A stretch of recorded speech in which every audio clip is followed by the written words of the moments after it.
If you're following recent Supreme Court cases, you'll notice that conservatives love stealing and misusing civil rights language. I'll break this down using affirmative action as an example.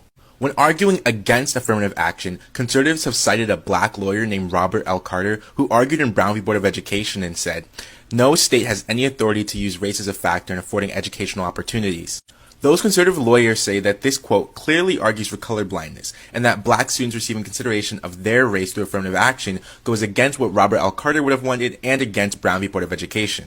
But when interviewed years later at 90 years old, Judge Robert L. Carter was told how conservatives were using his quote and had this to say: "All that race was used for at that point in time was to deny equal opportunity to black people. It's to stand my argument on its head to use the word race the way those conservatives use it now." And Carter isn't alone in describing these conservative interpretations as absurd. Another lawyer who argued on that same day, Jack Greenberg, called the conservative interpretations of his arguments preposterous. He went on to say, "The plaintiffs in Brown were concerned with the marginalization and subjugation of black people. They said you can't consider race, but that's how the word race was being used at that time."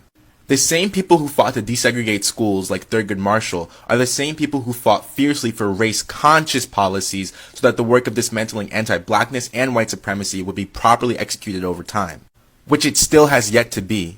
It's quite ironic and twisted then to co-opt the language of those who fought for the civil rights of black Americans and then use that against these rights just a generation or two later. You've seen an example in this video, you see it all the time with MLK quotes, and now we're seeing it influence Supreme Court decisions. And in part 2 I'll talk about those cases. Share and follow for more.